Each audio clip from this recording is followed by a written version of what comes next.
good boy. Look at that. Hello. Hello. Who's that? How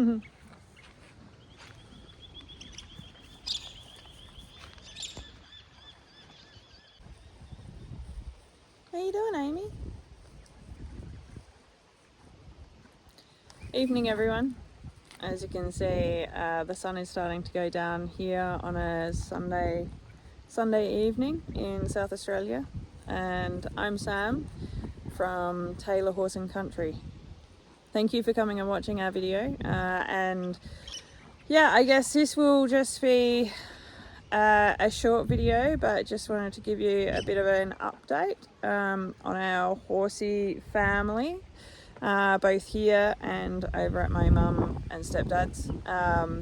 And I guess, you know, one of the reasons I wanted to post this video is because it is the reality, it is the responsibility and accountability and even the duty of care that we have to our horses, to ensure the welfare of them at all times, and sometimes that means having to make the difficult decision as to being able to identify that time at which they need to be at rest, or, you know, put to rest, so that they're at peace, and no longer living with pain, no longer living with difficulties moving around and the like. So, and what I will do is, however, this morning we did take, so Marty here, who's got the rug on, and one of Mum's horses who has had a leg injury, we took them down to the beach this morning, just so that we could soak Buddy's leg for a bit. So that went quite well. So it was his first time down the beach, and I'm just wondering, the next door neighbours out in their car driving around in their cows, so just not sure what they're doing, but anyway, I'm sure they won't be able to tell what I'm doing standing out in the middle of the paddock at this time of day either, so that's good. Completely fine. So I'll put that at the end of this video, just a short bit of footage of us down at the beach this morning, just to, you know, put a bit of cheer into the video. So as I mentioned, it is Sunday evening at the moment. We made the difficult decision about a week ago to make an appointment with our local vet. So we use HorseMed SA in Achunga. As you'll even notice here now, I've only got 2 here in the paddock, rather than the 3 that I had. So we had,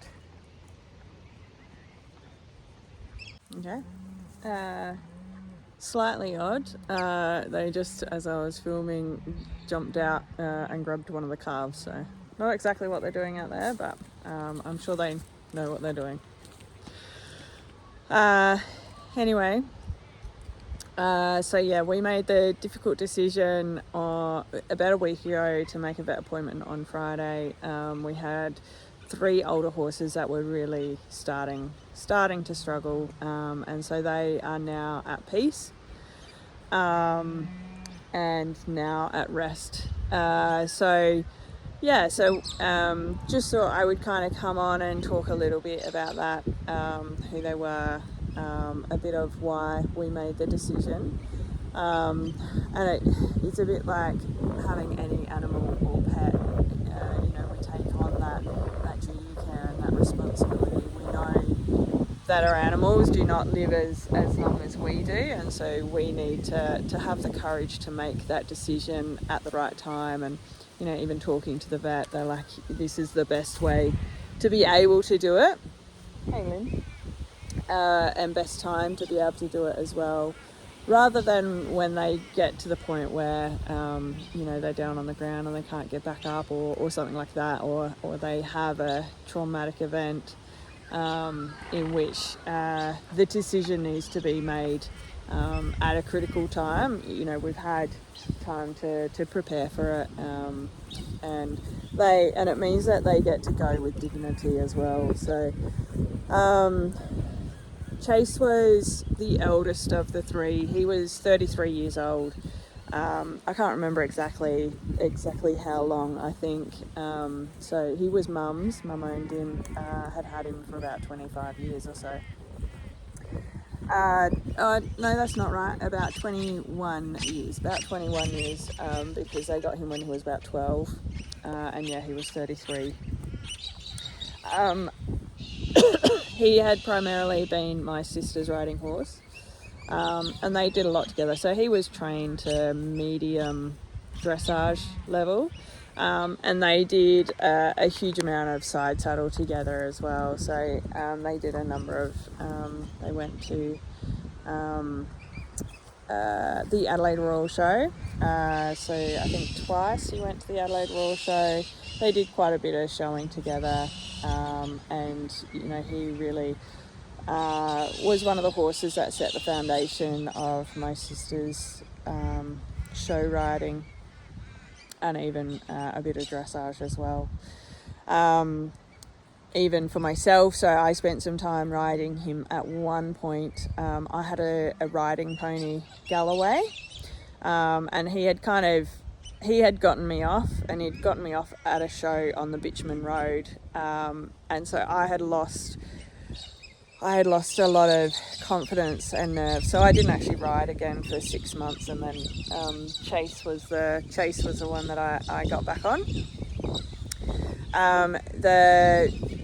The second oldest horse was Bella, who was here. She was 23 years old, and if you'd seen her in any of my videos, you would know that she wasn't looking. Horses are just running around. She was really struggling with her weight, and she dropped weight very quickly, which was an indication that something else was going on. You know, I'd had her teeth checked twice within a couple of months, 2 or 3 months. She was up to date with worming, all of those sort of things, getting fed copious amounts, and it wasn't making any difference. And she was really starting to slow down, and she was starting to isolate herself from the two that you can see in the back. My hair is just, it will not sit down. And yeah, today I've been, because we've been down the beach and stuff, my hair's a bit fluffy. And she was really starting to isolate herself, and she was starting to spend most of her time in the shelter during the day as well, away from the other two. So I knew that was an indication that it was potentially time for her. And then the third one was, again, one of Mum's over at her place, and his name was Cloud. So he actually was an off-the-track thoroughbred. Chase was a quarter horse thoroughbred, and Bella was an off-the-track thoroughbred as well. Even though she didn't make it to the track, she did trial. She had a couple of foals. They trialled, all of which came dead last every time. And so Cloud, he was really special. So, and he had been ridden by all of us. He'd been ridden by many people even while we had him. He was a jumps racehorse. And he won quite a number of races. He then, when he came to us, he did side saddle. He went to the Royal Adelaide Show twice as well. Oh, twice? Yeah, twice. And then, so he was originally my sister's horse. I then bought him off of her. I had him for a number of years, and then as I retired him from competition, from dressage, and he became a trail horse, I gave him to Mum. So he was Mum's horse, and we did a lot of. Sorry, they're still running around they're still running around with oh my goodness. They're still running around with regard to what the neighbours are doing. So just watching them. It's actually, I've got two adjustees here at the moment, so I don't want to see them hurt themselves, so just making sure they're all right. I can see what's happening. I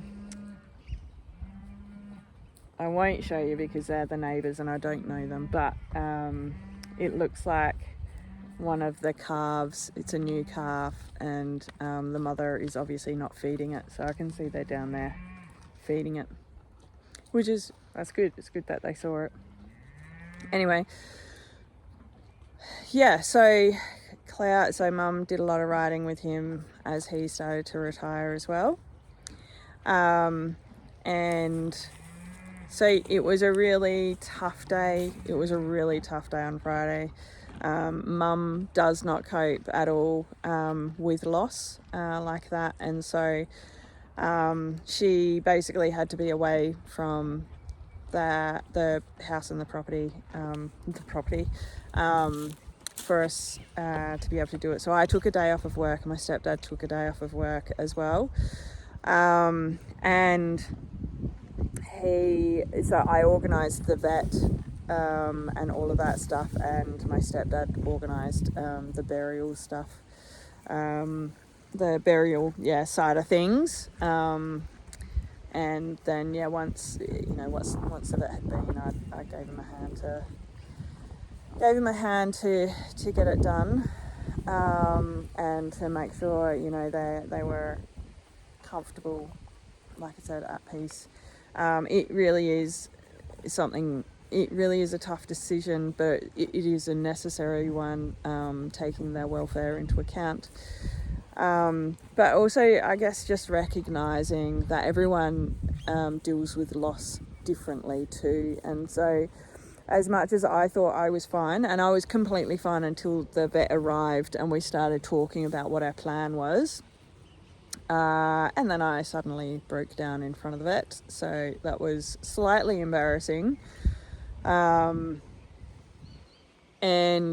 then yesterday, so sad day, I was still a bit up and down as well. I thought I was fine. I took my nephew to his kids' cricket in the morning, got there, saw someone there that also has horses, and someone broke down and had to go for a walk away for a bit as well, for 5-10 minutes, go have a breather and then come back and try again. So I guess it is just recognising everyone deals with it differently, but it also sometimes just takes different people different amounts of time to grieve and to recover, no matter what the situation is too.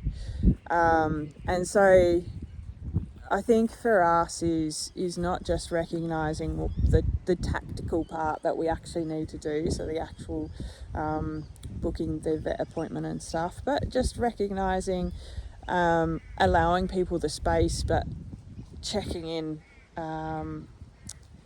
if you notice a difference in their personality. And it can sometimes, for some people, it can take up to a week to sink in too. So I know that's is a bit of a deep and meaningful, I guess, with you, but it is one of the realities of having horses, and so that's why I wanted to come on here and actually post it and talk about it and let you know about it, let you know a bit about the horses, because I still haven't done a meet the horses either, so which was a shame. So I didn't get an opportunity to kind of introduce them to you.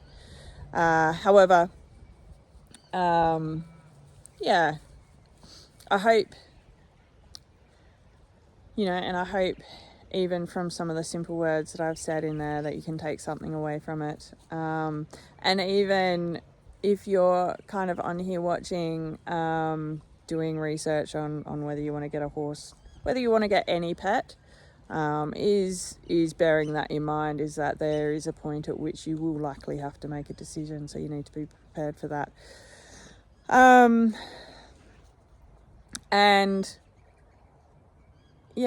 as I mentioned, and so just to finish off the video, as I mentioned, I've got a short clip there of us heading to the beach this morning, and so I will put that in here. I hope you also enjoy that. Like I said, Buddy was still very much getting used to the beach, and the water splashing on his legs.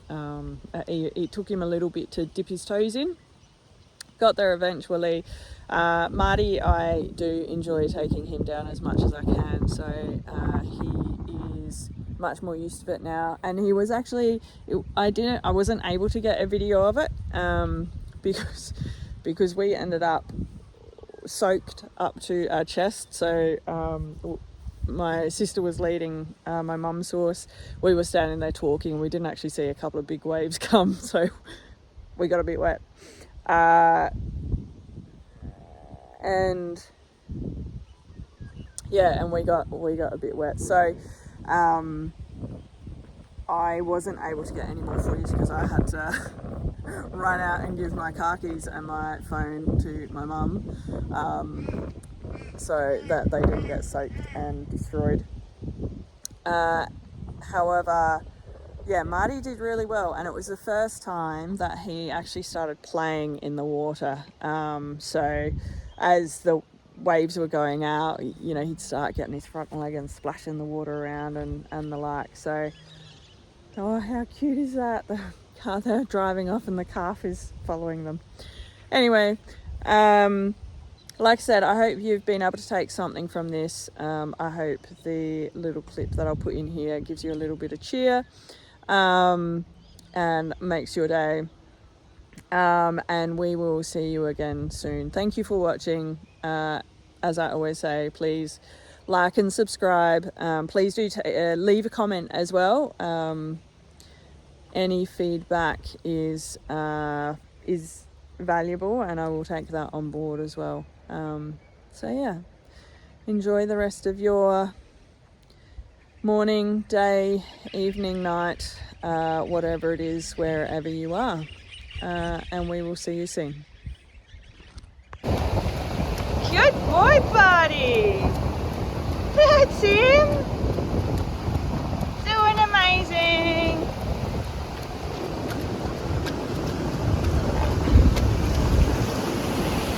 Good boy. Doing amazing. Good boy.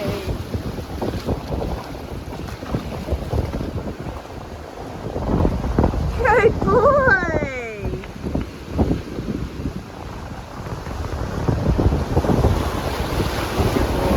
That's a good boy. That's a good boy. He is.